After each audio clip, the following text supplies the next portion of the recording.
Assalamualaikum warahmatullahi wabarakatuh. Selamat pagi semuanya anak-anak BK. Semoga semua dalam keadaan sehat ya. Oke, selamat buat kalian yang sekarang sudah masuk ke kelas 7. Sekarang kita bertemu di pembelajaran PKN bab pertama, yaitu mengenai perumusan dan penetapan Pancasila sebagai dasar negara. Hari ini kita akan belajar bagaimana proses pembentukan BPUPKI. Oke, sebelum itu siapkan diri kalian untuk mendengarkan penjelasan dari Bu Eka hari ini. Oke, sudah siap semuanya? Kita mulai ya. Oke, ada yang tahu ini gedung apa? Ini gedungnya yang foto pertama di gambar masa lalu ya. Nah, ini pada masa lalu, kalau sekarang gedungnya ini. Ya, ini adalah gedung Pancasila. Kenapa namanya gedung Pancasila? Karena pada gedung ini dirumuskan dasar-dasar negara kita, yaitu Pancasila. Gedung ini masih ada sampai sekarang dan masih digunakan secara aktif. Sekarang digunakan sebagai Kementerian Luar Negeri. Nah, Gedung Pancasila atau Gedung Volkskrad atau nama bahasa Jepangnya Gedung Chosangi-in ini dibangun sekitar tahun 1830. Gedung ini pada saat ini terletak di Jalan Penjambon nomor 6, Gambir, Jakarta Pusat. Pada tanggal 1 Juni 1945 digelarlah sidang BPUPKI pada gedung ini. Nah, jadi gedung ini digunakan sebagai tempat proses perumusan dan penetapan 5 dasar negara Republik Indonesia atau yang biasa kita kenal dengan nama Pancasila. Bung Karno pernah berkata jas merah. Apa makna dari jas merah? Jas merah itu adalah kepanjangan dari jangan sekali-sekali melupakan sejarah. Karena bangsa yang besar itu tidak pernah melupakan sejarahnya. Justru harus memahami bagaimana suatu negara itu bisa terbentuk. Sejarahnya seperti apa, sehingga kita bisa menghargai dan membuat bangsa kita menjadi lebih besar lagi. Kenapa di awal Bu Eka berkata seperti ini? Karena pada pembelajaran bab 1 ini PPKN-nya berkaitan dengan sejarah pembentukan BPUPKI atau sejarah pembentukan dasar-dasar negara. Sehingga diingatkan kembali, inilah alasannya kenapa kita harus kembali mempelajari, memahami bagaimana sejarah di masa lalu itu. Karena bangsa yang maju itu pasti akan selalu mengingat sejarah di masa lalu. Kemudian perhatikan dua gambar ini. Gambar pertama adalah fondasi bangunan. Gambar kedua, kalau kita bisa lihat, ini adalah bangunan yang terlihat sangat kokoh. Apa hubungannya dua gambar bangunan ini dengan materi kita sekarang? Nah, dasar negara itu diibaratkan sebagai fondasi. Jadi fondasi yang kuat ini sangat penting untuk suatu negara. Dengan fondasi yang kuat, kita bisa membuat suatu gedung yang megah, yang kuat jika dilanda oleh angin topan, oleh banjir, bahkan oleh tsunami sekalipun. Itulah kenapa di awal pembentukan negara kita, yang pertama harus dirumuskan adalah dasar negara.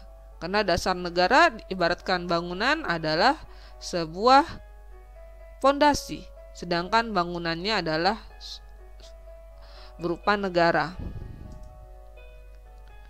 Nah, para pendiri negara kita atau para founding father itu telah merumuskan dan menetapkan dasar-dasar negara. Untuk apa dibuat dasar negara ini? Tujuannya agar cita-cita nasional kita itu tercapai. Apa cita-cita nasional negara kita? Yang pertama adalah negara merdeka, bersatu, berdaulat, adil dan makmur. Pasti kata-kata ini sering kalian dengar kan?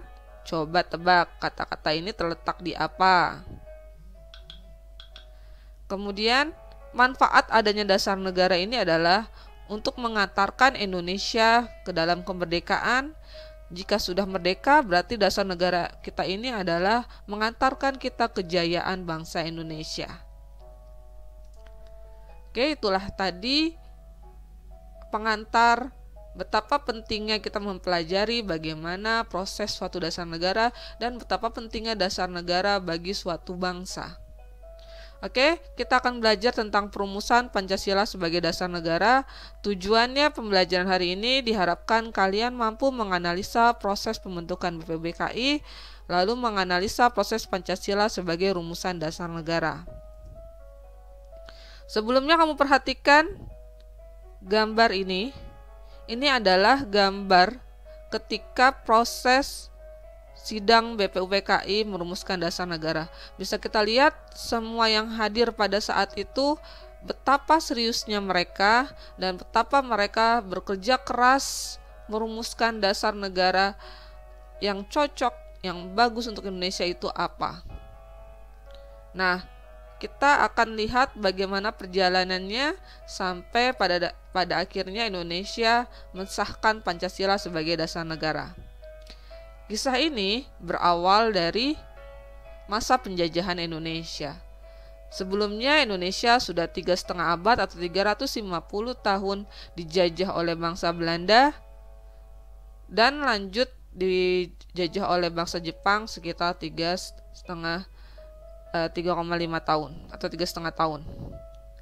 Jadi bangsa Indonesia sebelumnya telah mengalami sejarah yang sangat panjang dalam melawan penjajahan. Oleh karena itu, para pejuang ini berjuang bagaimana Indonesia bisa bebas dari penjajahan. Ibarat pepatah, gambar ini menggambarkan lepas dari mulut harimau masuk ke mulut buaya.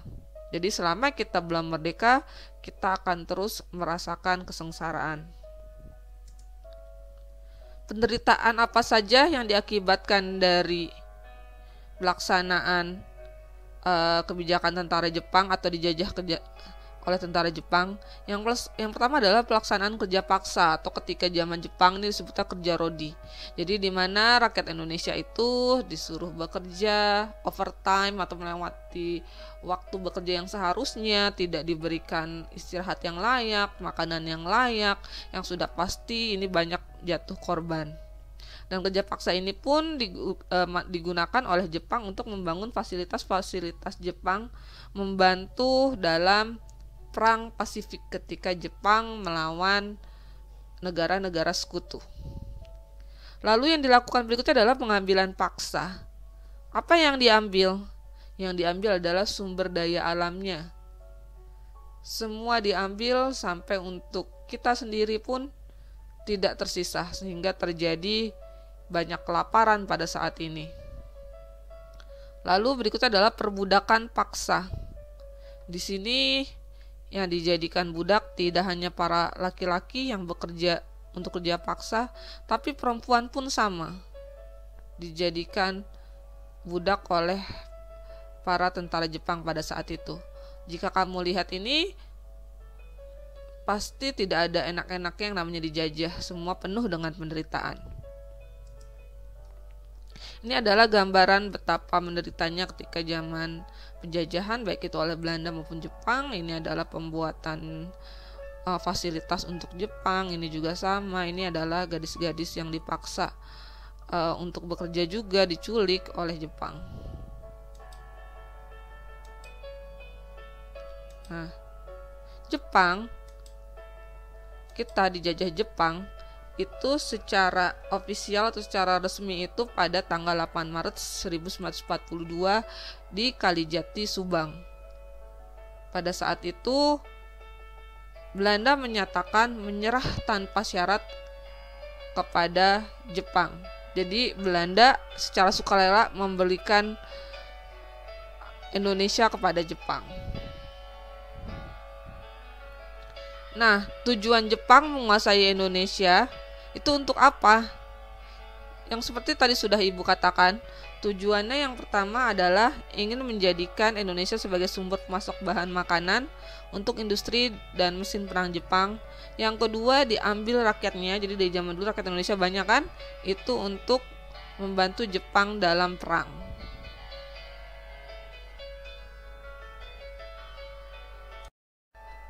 Jadi tujuan utama Jepang menjajah Indonesia tuh untuk dua hal ini.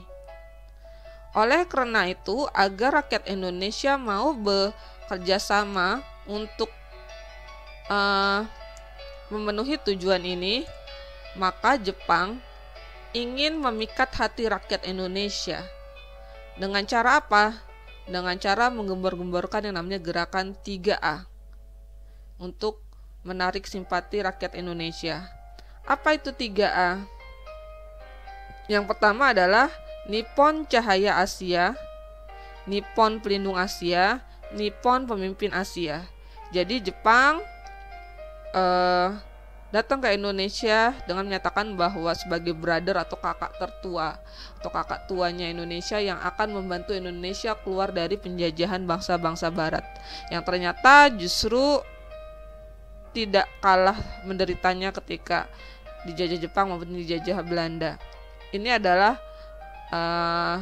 upaya menarik simpati ya, biar orang Indonesia tuh secara sukarela ngebantuin Jepang perang karena ngerasa saudara dan membantu Indonesia.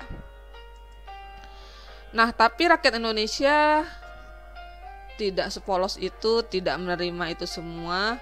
Rakyat Indonesia tahu nih kalau tujuan Jepang datang ke Indonesia itu adalah sama untuk menjajah dan membuat rakyat Indonesia menderita. Oleh karena itu, pada saat itu Jepang ketika perang Pasifik melawan Sekutu, itu keadaannya sudah mulai mendesak. Ketika mendesak ini, Jepang butuh banyak bantuan dari Indonesia.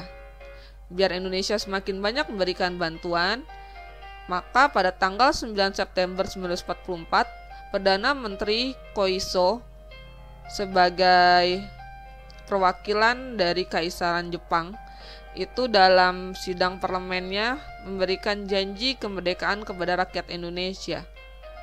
Jadi pada sidang parlemen dia mengatakan bahwa akan memberikan kemerdekaan kepada rakyat Indonesia. Salah satunya adalah karena dijanjikan kemerdekaan, maka setiap kantor-kantor yang ada di Indonesia itu diboleh mengibarkan bendera merah putih. Yang penting di sampingnya ada bendera Jepang. Nah, ini juga sama seperti yang tadi sudah Ibu jelaskan, PM Koiso ini sebagai menggantikan Tojo. Sebelumnya PM Tojo yang menjanjikan kemerdekaan kepada wilayah Hindia Timur atau Indonesia. Nah, bentuk pastinya atau bentuk nyatanya bahwa Jepang ingin memberikan Indonesia merdeka adalah pada tanggal 1 Maret 1945, pemerintah Jepang di Jawa di bawah Jenderal Kumaki Chiharada itu mengumumkan bahwa dibentuklah yang namanya BPUPKI. Kepanjangannya adalah Badan Penyelidik Usaha-Usaha Persiapan Kemerdekaan Indonesia. Karena ini adalah badan pembentukan Jepang, maka ada bahasa Jepangnya. Tolong diingat, bahasa Jepangnya namanya Dokuritsu Junbi Chosakai. Oke, itu bahasa Jepang dari BPUPKI.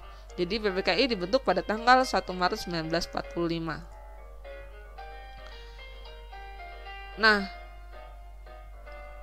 para anggota BPUPKI itu diumumkan dan dilantik pada tanggal 1 April 1945 dan diresmikan atau dilantik pada tanggal 28 Mei 1945 di Gedung Chosangiin yang tadi udah Ibu kasih lihat gambarnya di awal, di daerah kalau sekarang di Jalan Penjamuan Jakarta. Kemudian yang diangkat menjadi ketua BPUPKI adalah Rajiman Widyodiningrat. Ketua muda itu adalah wakilnya dari orang Jepang yaitu Ichibangase. Kemudian yang jadi sekretaris adalah RP Suroso. Anggota BPUPKI yang resmi itu berjumlah 60 orang yang terdiri dari mewakili seluruh wilayah Indonesia, wilayah daerah baik mulai dari timur, tengah, barat, bahkan sampai etnis-etnis tertentu. Kayak ada etnis Arab, etnis Cina, itu juga ada perwakilannya dari anggota BPUPKI. Ditambah lagi 7 orang Jepang, tapi ini karena tanpa pengetahuan Jepang, jadi mereka tidak memiliki hak suara. Untuk apa didirikan BPUPKI? Tujuannya untuk menyelidiki hal-hal penting yang berhubungan dengan persiapan kemerdekaan Indonesia. Jadi ini tujuannya untuk menyelidiki hal-hal penting yang berhubungan dengan persiapan kemerdekaan Indonesia. Jadi kira-kira untuk merdeka itu Indonesia butuh persiapan apa aja. Itu alasannya dibentuk BPKI. Untuk struktur anggotanya BPKI tadi sudah Ibu jelaskan, ini hanya menguatkan kembali, bisa kamu lihat wajah-wajahnya, diingat. Siapa tahu di soal nanti ada keluar. Nah, ini adalah susunan anggota BPKI, ada 60 orang anggotanya. Ini adalah pengurus utamanya dari BPKI. Nah, bisa kamu lihat nama-namanya, yang 7 orang tadi karena tanpa pengetahuan Jepang jadi tidak tercantum di sini ya. Nah, berawal dari sidang PKI inilah nanti disepakati rumusan dasar negara kita. BPKI itu sidang secara resmi 2 kali. Sidang pertama dilaksanakan tanggal 29 Mei sampai 1 Juni 1945 Mei. Jadi ini dilaksanakan kira-kira selama 4 hari, yaitu tanggal 29, 30, 31 dan tanggal 1, jadi 4 hari. Pada sidang ini dibahas tentang dasar-dasar negara. Jadi merumuskan dasar negara itu apa, dan dilaksanakan di gedung ini, Gedung Chosangiin atau Gedung Pancasila. Sidang kedua itu berlangsung pada tanggal 10 sampai 16 Juli 1945, sama dilaksanakan di Gedung Pancasila. Dan pada sidang kedua ini membahas wilayah negara Indonesia, tentang rancangan UUD dan kewarganegaraan. Pada masa antara sidang 1 dan sidang kedua itu ada namanya reses. Bisa kamu lihat ini terakhir 1 Juni, baru ada sidang lagi tanggal 10 sampai 16 Juli ya. Lumayan lama resesnya. Jadi di antara sidang 1 dan sidang 2 ini ada sidang tidak resmi yang nanti akan dibahas di pertemuan minggu depan. Jadi pertemuan minggu depan Bu Eka akan bahas lebih dalam mengenai sidang pertama, apa aja sih yang dibahas, usul-usulannya ada apa aja. Begitupun sidang kedua. Terus yang tadi Ibu ceritain ada sidang tidak resminya, itu sidang apa dan ngebahas apa, itu akan Ibu jelaskan lebih terperinci di pertemuan minggu depan. Jadi disiapkan, boleh dibaca-baca dulu materinya untuk pelajaran minggu depan. Oke, untuk tugas hari ini tugasnya kerjakan 5 soal, dikirim ke GCR seperti biasa, ditulis di buku tulismu. Yang pertama, kamu jelaskan mengapa bangsa Indonesia berjuang dengan segala cara untuk merebut kemerdekaan yang telah direnggut oleh bangsa asing. Jadi kamu jelaskan alasannya kenapa sih bangsa Indonesia itu pada saat itu tuh berjuang banget untuk meraih kemerdekaan. Jawab, minimal jawabannya 2 ya. Kemudian yang kedua, apa latar belakang dibentuknya BPUPKI? Jadi alasan utama dibentuk BPKI itu karena apa? Lalu yang ketiga, tujuan dibentuk BPKI itu untuk apa? Terus yang keempat, sebutkan struktur utama anggota BPKI. Jadi dituliskan ketuanya siapa, wakilnya, sekretaris, sama anggotanya ada berapa. Nggak usah ditulisin 60 anggotanya, itu kamu baca aja di buku paket muadangan. Lalu selama dibentuk ke BPKI tadi sudah dijelaskan itu ada sidangnya berapa kali, sidang resminya, terus ditulis tanggal berapa sidangnya, terus itu ngebahas apa. Oke, ini semua mudah kan, dan semua sudah Ibu jelaskan di awal. Jadi kalau mendengarkan dari awal sampai akhir pasti mendapatkan hasil yang bagus. Oke, terima kasih buat anak-anak Bu Eka yang sudah mendengarkan penjelasan Ibu Eka hari ini. Semoga apa yang Ibu sampaikan bisa kalian pahami. Kita ketemu lagi minggu depan di hari dan jam yang sama. Wassalamualaikum warahmatullahi wabarakatuh. Sehat-sehat semuanya.